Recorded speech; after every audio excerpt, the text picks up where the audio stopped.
never slow up, no I don't take shit. I got no love for the fakeness. If you wanna play tough and wanna hate this, I'll always show up. I don't ever slow up, no I don't take shit. I got no love for the fakeness. If you wanna play tough and wanna hate this, I'll always show up and make a statement. I don't ever slow up, no I don't take shit. I got no love for the fakeness. If you wanna play tough and wanna hate this, I'll always show up and make a statement. Everything. Menyusul rider lain, giliran Marc Marquez yang tiba di Lombok, NTB jelang MotoGP Mandalika 2024. Para fans pasti berharap, ke Baby Alien bisa naik podium. Dari postingan medsos MotoGP, Marc Marquez diketahui sudah tiba di Bandara Internasional Lombok, NTB. Para fans pun mengerumuni rider Gresini Racing tersebut. Marc Marquez menyusul para rider MotoGP lainnya yang sudah tiba di Indonesia jelang MotoGP Mandalika 2024. Aleix Espargaro, Jorge Martin, sampai saudaranya Alex Marquez sudah duluan tiba.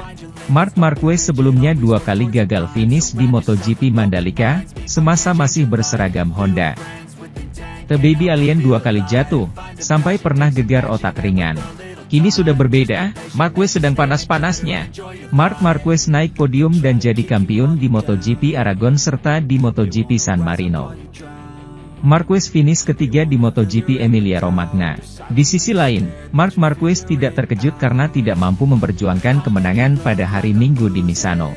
Mengingat bahwa ia membutuhkan kondisi yang tidak lazim untuk bisa berbaur dengan kondisi terbaik musim ini, ia berangkat ke Asia, terombang-ambing antara moderasi dan oportunisme. Meskipun dia sendiri yang mengantongi poin besar di Grand Prix Emilia-Romagna, kemenangan yang diraih Enea Bastianini pada hari Minggu berarti bagi Marc Marquez bahwa dia telah turun kembali ke posisi keempat dalam kejuaraan, untuk 1 poin kecil. Meskipun ia baru-baru ini kembali ke lingkaran pemenang, menang 2 kali, terutama 2,5 minggu lalu di sirkuit yang sama. Ia sekali lagi mengurangi ekspektasi yang diberikan padanya dalam perburuan gelar. Tentu saja, tertinggal 60 poin dari pemuncak klasemen umum bukanlah hal yang menghalangi mengingat masih ada 6 Grand Prix yang harus diperebutkan. Namun pembalap Spanyol itu ingin bersikap realistis. Sepanjang tahun memang seperti itu, terutama di paruh kedua musim ini. Memang benar saya memenangkan 2 balapan, tapi dalam kondisi yang aneh, ujarnya, Minggu. Akhir pekan ini cengkramannya sangat bagus. Sementara itu, bagi Enea Bastianini, hanya dia dan Jorge Martin yang tahu apa yang sebenarnya terjadi pada hari Minggu, di lap terakhir GP Emilia-Romagna. Ketika upaya menyalipnya menyebabkan kontak dan pembalap Spanyol itu keluar jalur. Jika Jorge Martin dengan hati-hati menghindari perdebatan dengan Enea Bastianini pada hari Minggu, kekesalannya terlihat jelas pada saat-saat setelah balapan. Jauh dari kampanye anti kata-kata kotor yang saat ini sedang heboh di F1, pembalap Spanyol itu malah memperbanyak umpatan di ruang sejuk. Setelah sudah diperhatikan dengan hormat saat melintasi garis finish. Belakangan, dia dengan tegas tetap memakai masker sepanjang konferensi pers. Percaya bahwa serangan lawannya telah melampaui batas, ia hanya menunjukkan bahwa ia tidak akan ragu untuk mengadopsi jenis mengemudi yang sama di balapan mendatang, jika diperlukan. Bastianini sendiri membela diri dengan menjelaskan bahwa ia tak punya pilihan lain selain mencoba menyalip di tikungan sempit tersebut, di awal lap terakhir balapan. Dia sudah mencari celah sebelumnya, sia-sia. Ketika Anda memiliki peluang untuk menang, Anda harus melakukannya. Ya, itu memang sedikit di batasnya, tapi itu satu-satunya peluang saya, kata pebalap Ducati itu dengan panas.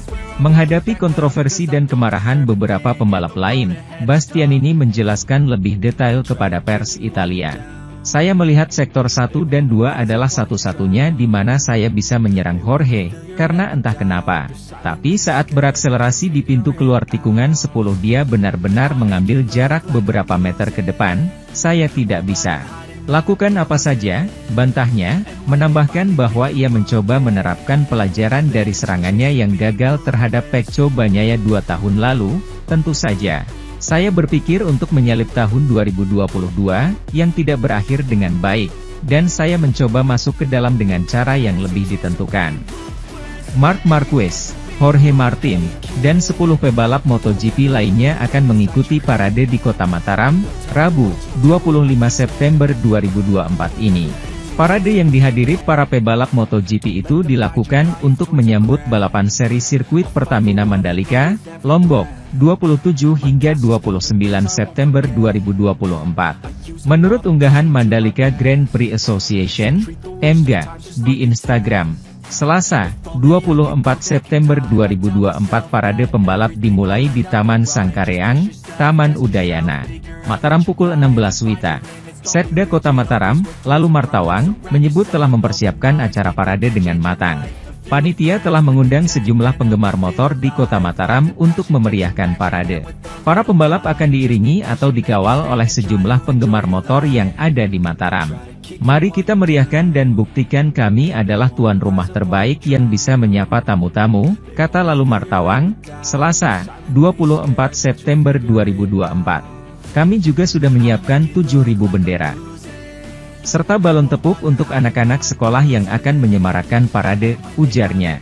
Marc Marquez yang absen mengikuti parade musim lalu, akan ambil bagian tahun ini setelah acara tersebut ditiadakan pada 2023. Marquez, yang sedang dalam performa positif dalam 3 seri terakhir MotoGP, mengincar hasil terbaik di Mandalika agar bisa bersaing dalam perburuan gelar. Peluang The Baby Alien untuk menjadi juara dunia masih terbuka meski tidak mudah. Ia bersaing dengan 2 pembalap yang lebih muda, Jorge Martin, Pramac Racing, dan Francesco Bagnaia, Ducati Lenovo. MotoGP Mandalika telah berlangsung 2 kali dalam rangkaian MotoGP dengan 2 pemenang yang berbeda. Pada musim 2022 Miguel Oliveira meraih kemenangan, sedangkan pada musim 2023, Francesco Bagnaia keluar sebagai pemenang. Di sisi lain, legenda balap motor, Kevin Schwantz, ikut memberikan prediksi soal masa depan Marc Marquez yang akan menjadi pembalap Ducati pada MotoGP 2025. Persaingan disebut akan semakin memanas setelah Marc Marquez berbagi garasi dengan Francesco Bagnaia di tim pabrikan Borgo Panigale. Bagnaia akan mendapatkan tantangan yang lebih sulit saat Marquez berada di sisinya. Sementara itu, pemimpin kejuaraan saat MotoGP tiba di Asia, Jorge Martin menunjukkan kekuatannya dan ingin berkonsentrasi pada balapannya, menyembunyikan tekanan dari duelnya melawan Pecco Bagnaia. Jorge Martin mungkin telah meninggalkan Misano dengan hari-hari buruk, kesal dengan menyalip Enea Bastianini yang berotot yang membuatnya kehilangan kemenangan. Dia juga tahu bahwa dia memiliki kinerja yang sangat baik di kejuaraan selama pembuatan ulang Grand Prix yang disengketakan di Pantai Adriatik. Keinginan Pecco Bagnaia untuk menang terlihat jelas di awal akhir pekan. Pembalap Italia itu ingin menghilangkan penghinaan yang dideritanya selama Grand Prix pertama, dan juga merayakan Grand Prix ke-100 yang mengamankan kemenangan ke-100 Ducati. Kecelakaannya akhirnya membawa perubahan baru dalam perburuan gelar. Pada hari Sabtu, Martin melihat rivalnya semakin dekat di klasifikasi umum, menunjukkan bahwa posisi terdepannya tidak akan bertahan pada hari berikutnya. Namun, dia meninggalkan Italia dengan keunggulan 24 poin, 20 poin lebih banyak dibandingkan hari sebelumnya. 2 pekan sebelumnya, ia tiba di sirkuit Marco Simoncelli dengan selisih 23 unit. Jadi, tentu saja, dia belum memenangkan balapan apapun selain sprint selama 9 Grand Prix, tapi dia tahu secara rasional bahwa rekornya tetap bagus setelah Misano. Hal baiknya adalah saya sedikit lebih dewasa di atas motor selama 2 balapan terakhir, analisanya di penghujung akhir pekan. Ketika ditanya tentang kejuaraan ini yang tidak ada hubungannya dengan Yoyo di antara kesalahannya.